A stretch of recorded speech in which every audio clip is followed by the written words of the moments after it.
Welcome back to my channel Sushant classes में आपका स्वागत है। इस वीडियो में हम applied mathematics ML Agarwal class 12th का बोट एंड स्ट्रीम का फार्मूला शीट रिवीजन करेंगे।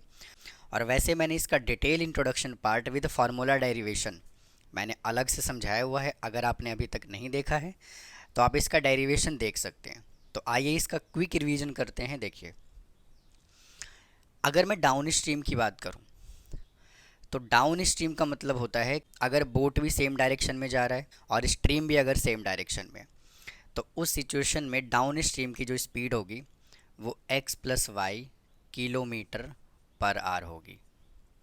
क्योंकि वेव भी सेम डायरेक्शन में है और बोट भी सेम डायरेक्शन में है, तो स्पीड जो है वो क्या होता है, ज़्यादा होता है। तो दोनों का स्पीड जो है उसको ऐड कर देते हैं।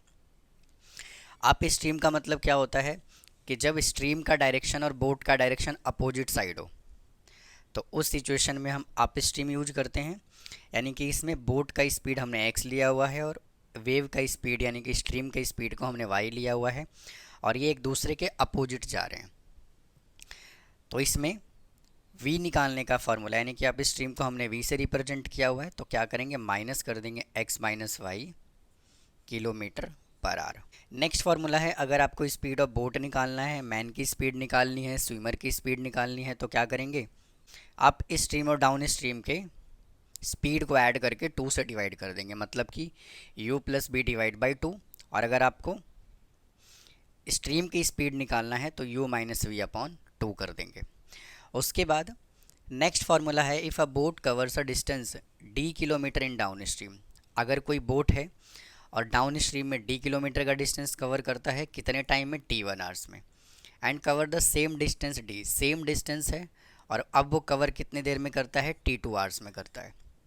मतलब कि अप स्ट्रीम का टाइम गिवन है t2 और डाउन स्ट्रीम का टाइम गिवन है t1। तो उस कंडीशन में फार्मूला क्या बनेगा, time taken in upstream divide by time taken in downstream is equal to x plus y divide by x minus y. तो ये इसका रेशो आ जाएगा। ये जो टाइम है अप स्ट्रीम का टाइम है, ये डाउन स्ट्रीम का टाइम है, x प्लस वाई ये स्पीड ऑफ बोट है और ये स्पीड ऑफ स्ट्रीम है। तो अगर आपको टाइम का रेशो दिया हुआ है, अगर आपको दोनों का टाइम दिया हुआ है, बोट की स्पीड दी हुई है, स्ट्रीम पूछ रखा है, तो आप ये फार्मूला अप्लाई कर दीजिए। या फिर बोट का स्पीड गिवन है, स्ट्रीम का स्पीड गिवन है और एक टाइम t2 गिवन है, तो आप t2 निकाल सकते हैं। तो कोई भी वैल्यू आप यहाँ से कैलकुलेट कर सकते हैं। कोई भी 3 डाटा अगर आपको दे दिया उसने, तो फोर्थ आप कैलकुलेट कर सकते हैं। नेक्स्ट फार्मूला है कि अगर आपको उसने बोट का स्पीड दे दिया और अगर आपको उसने स्ट्रीम का स्पीड दे दिया और टाइम दे दिया, तो यहाँ से आप डायरेक्ट कैलकुलेट कर सकते हैं बोट का स्पीड या फिर स्ट्रीम का स्पीड। और ये फार्मूला हमने कॉम्पोनेंडो डिविडेंडो से डिराइव किया है और ये जो फार्मूला बना है ये इसी से बना है। मैंने अपने डिटेल इंट्रोडक्शन पार्ट में काफ़ी अच्छे से मैंने डिराइव किया हुआ है इन चीज़ों को।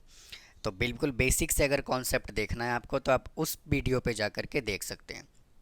अब आइए, अगर मैं एवरेज स्पीड की बात करूं, suppose a boat can row at a speed of the x kilometre per hour. Boat की स्पीड है x kilometre per hour and still water, and speed of the stream is y kilometre per are.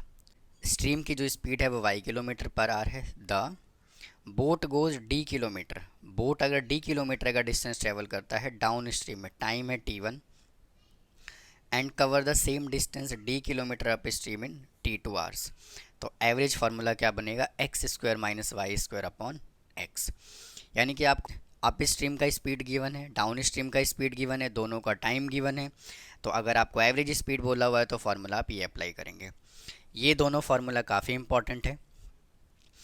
If a motor boat take T hours to row a certain place, अगर कोई motor boat है T घंटे में कहीं पर वो जाता है और वापस से वो आ जाता है, मतलब कि आना और जाना दोनों अगर आपको टाइम दे रखा है इकट्ठे, भाई आने का टाइम भी है जाने का टाइम भी है, तो उस सिचुएशन में डिस्टेंस कैलकुलेट करेंगे इस फार्मूले से, T into x square minus y square upon 2x।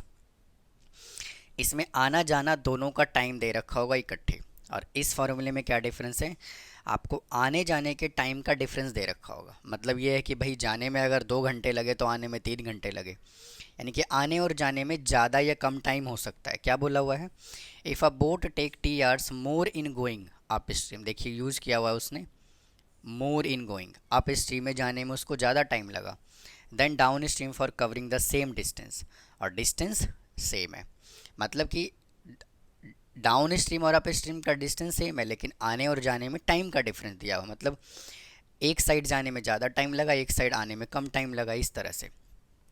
तो डिस्टेंस निकालने का फॉर्मूला यूज़ करेंगे T into x square minus y square upon 2y। काफ़ी इंपॉर्टेंट है ये दोनों फार्मूला, और इन दोनों फार्मूले में डिफरेंस ये है कि अगर टोटल टाइम दे रखा हो तो यहाँ पर x आएगा, और अगर डिफरेंस दे रखा हो तो यहाँ पर y आएगा। तो ये था स्टूडेंट बोट एंड स्ट्रीम से रिलेटेड सभी के सभी बेसिक कॉन्सेप्ट, या कह सकते हैं क्विक रिवीजन हमने किया, या फार्मूला शीट। तो उम्मीद है आपको ये वीडियो पसंद आया होगा, और इससे रिलेटेड कंप्लीट एक्सरसाइज मैं अपने चैनल पे अपलोड कर चुका हूँ, आप एक्सरसाइज की रिवीजन कर सकते हैं। तो फिर मिलता हूँ नेक्स्ट पार्ट में। थैंक यू, धन्यवाद।